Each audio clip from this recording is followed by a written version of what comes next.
विदर्भात पुढचे 2 दिवस मुसळधार ते अतिमुसळधार पावसाचा इशारा।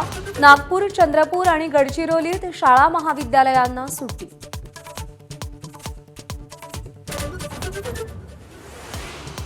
नागपुरात सध्या पावसाची उसंत। काल घरात आणि दुकानांमध्ये पाणी शिरल्याने मोठे नुकसान। आता साफसफाईचे नागपूरकरांपुढे आव्हान। अतिवृष्टीग्रस्त पालघरसाठी मुख्यमंत्र्यांकडून विशेष पॅकेज। कायमस्वरूपी उपाययोजनांना गती देणार।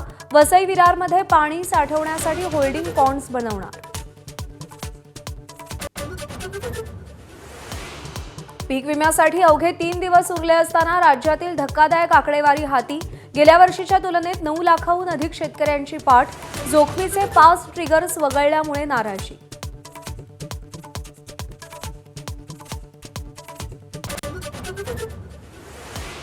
मुंबई महानगरपालिकेची उधळपट्टी। 6 महिन्यांपूर्वी खरेदी केलेल्या स्कॉर्पिओऐवजी आता महागड्या इनोव्हा क्रिस्टा घेण्याचा प्रस्ताव। स्कॉर्पिओ गाडी सोयीची नाही असा दावा। नीटच्या पेपरफुटी प्रकरणी सीबीआयकडून आरोपपत्र दाखल। शिवराज मोटेगावकर, मनीषा वाघमारे, शुभम खैरनार, मनीषा मंधारे यांच्यासह 13 आरोपींचा समावेश।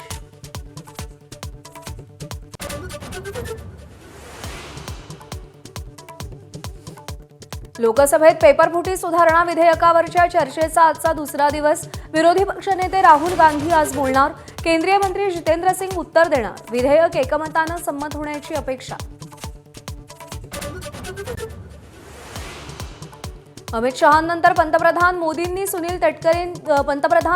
सुनील तटकरेंनी भेट घेतली। शरद पवारांनी गेल्या आठवड्यात मोदींची भेट घेतली, तर भेटीगाठींनंतर दोन्ही राष्ट्रवादीच्या विलिनीकरणाच्या चर्चांना पुन्हा उधाण। साखरेचा साठा करण्यावर केंद्राकडून निर्बंध। डीलरला आता 4000 क्विंटलपर्यंतच साठा करता येणार। किमती नियंत्रणात ठेवण्यासाठी सरकारचं पाऊल।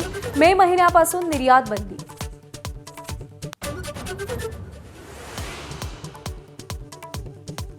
पार्थ पवार यांचा आज पुण्यात कायनात धारसोबत साखरपुडा। मुख्यमंत्री, उपमुख्यमंत्र्यांसह जवळचे नातेवाईक उपस्थित राहणार। 27 फेब्रुवारीला लग्नगाठ बांधणार।